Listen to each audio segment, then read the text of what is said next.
Welcome to the YouTube channel of the Stroke and Brain Aneurysm Center of Long Island. I'm Dr. Kimon Bekelis, and with me today I have Dr. Marosfoi. Miklos, welcome to our channel. It's my pleasure to be here. So today we're going to talk about work-life balance. So Dr. Marosfoi is a neurointerventional surgeon like myself, and of course all of us have the reputation of working too hard and not spending enough time outside of work. So we're going to try to tell people how we balance everything and how we make it work. Tell me a little bit about your day at work. So what do you do on a regular day? Before I would go in a day of work, I would say probably it's more important to understand how a week goes, Right. because that's basically give a rhythm to your life, knowing which day you do office patients or which day you do procedures. So you plan your life around that, and the whole thing will be messed up by being on call. Right. And so that's the other aspect, and you guys know that, of course, we're in a field where it's very important to understand. We deal with stroke, we deal with brain aneurysms, there's a lot of emergencies, we're always on the go, we're always on call, and that's something that can majorly affect our schedule. And our Yes.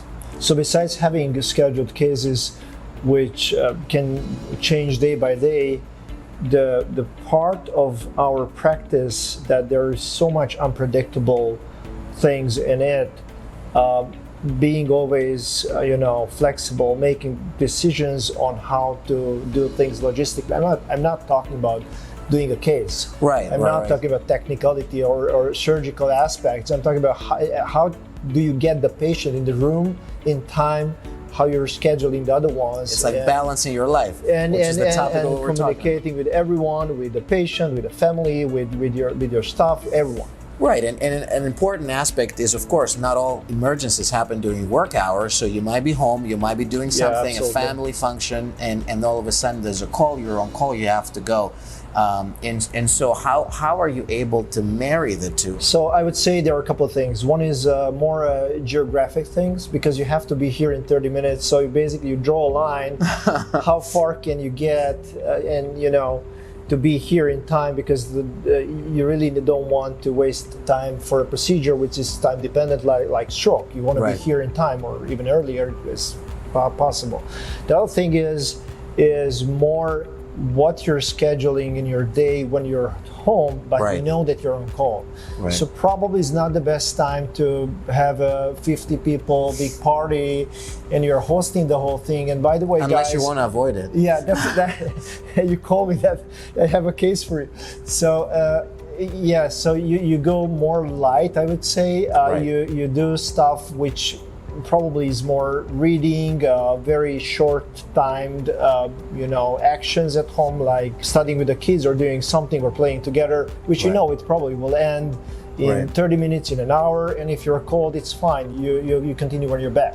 Right, exactly. How does your family cope with it? Of course, they know what you do and they've worked with you, but do you need to give them warning? Of course, it's important. I know your wife is in the medical field, and that's obviously very important. Yes, that makes things so much easier, because we speak the same language. She understands what does it mean being on call. Right. You have to leave, then you have to leave. You just stand up. Maybe you're having the dinner. It doesn't matter. It's not disrespectful. It's nothing. It's part of our life. Right. That she knows when I'm doing something, it has to be that way. Right. Because. And talk to me a little bit about carrying work at home, which I think is another source of imbalance for a lot of physicians, meaning, being stressed about a case, thinking about a case a lot. And I think probably that affects younger physicians more, but tell me a little bit about that and how you cope with that. So I think you touched a very good point on terms of where you stand in your career. Right. So when you start, you're maybe out of residency or fellowship, every case might be very stressful for you. Right. And the reason is that you don't have that kind of patterns, what you do regularly if you have this kind of case. So you have a routine for each type of pathology with the minimal changes, which can you sort of improvise during the procedure.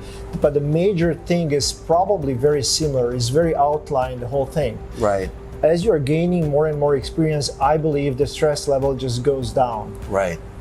It's about knowing what the next step will bring to you, being ready for any challenge, having ABC plans if you need to go with that.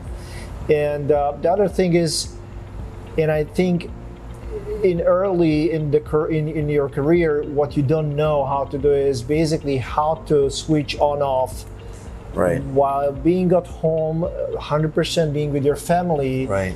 And in 30 minutes, you're in a completely different environment, different, people surrounding you, and you're talking about a different language and medical terms, right. And you're focusing saving someone's life. Right, right. So you switch your family life off and you turn on your professional life. Exactly. And it has to go both ways. Right. When you come in, it's professional. When you go, it's home, and that's very important. It's a skill we all can learn, I believe. Right. All physicians can learn that. I don't know that all physicians learn that, but I think especially if you're going to be successful and you're going to be doing this for a long time and you're not going to burn out, you need to, when you go home, to be able to switch off. That doesn't mean, of course, if there's a patient issue, they cannot engage with you, but when you're there, you're 100% there, and when you're here, you're 100% here, and that is what brings that sense of balance in your life, right? Of course, you talked a little bit about call, and that affects everything in your life when you're on call, but also it affects sleep. Tell me a little bit about how you manage that, and of course, not having balanced sleep can be a long-term problem. Yeah, that's a very good point. I believe, there are many data out there and publication about how important sleep is, and I think,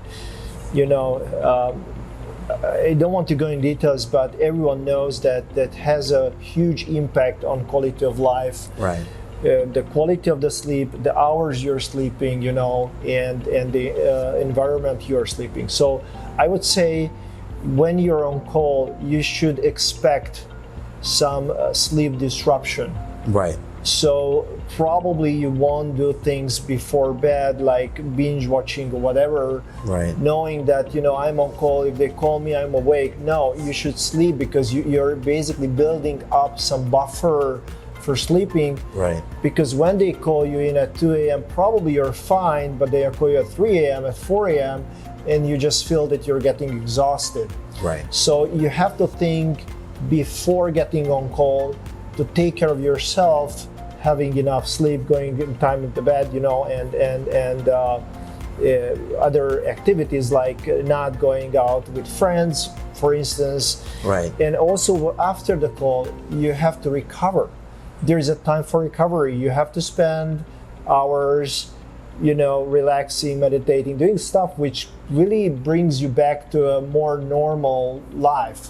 Right, and tell me a little bit about that. Like, how do you decompress? How do you get back into your outside life? What do you do to bring that stress level down and bring that balance back in life?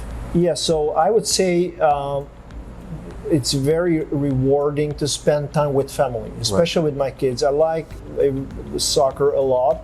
So, for instance, you're not thinking too much, but going out and kicking a ball, it's a perfect thing. Just being distracted and not thinking. Right.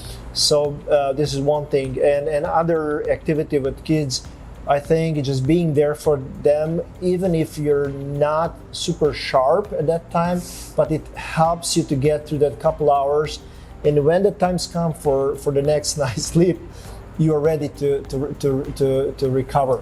Yeah, that's some amazing points, and it's really important, of course, to achieve that work-life balance as much as possible, because of course we know the opposite effect of missing that work-life balance, which we all know: emotional exhaustion, cynicism, low career satisfaction, not only in medicine but other areas too, even substance abuse or mental health problems. They all kind of come from that imbalance in life, and I think, kind of to sum up some of the very important points that you made, I think to achieve that level of balance in life and satisfaction both in your work and at home, to some extent we should intertwine everything. Experience is key. The more experienced you are, absolutely, the more likely you are to not stress about work, not carry work at home, find that ability to switch on and off when you move from one environment to the other. That's one thing. Second thing is having a very strong support network, having a family that understands, has been with you, gets what you're doing, and is supportive. Absolutely. And can see that excitement that comes, that reward that comes from you being able to come to work on a moment's notice and change somebody's life by taking a clot out of somebody's brain and removing any sort of disability. And then the last one is being anticipatory, understanding what will come and what's the potential, and making sure you plan your life in a way Yes. when you're in stressful situations such as call, so that you don't necessarily disappoint your family, Yeah. and be available whenever you can. And of course, balance your sleep. I think if you do these three things, and of course for you guys that are not in the medical field, if you extrapolate those to any other profession, Absolutely. I That think- rule would go to all other fields as well. And you made a really good point that actually you have to set the expectation. right? That's very important. Yeah, setting expectations is everything. Miklos, thank you. It's been a pleasure having Thank you. you, Kimon. And guys, don't forget to like and subscribe, and we'll see you again in our next video. Thank you. Bye, guys.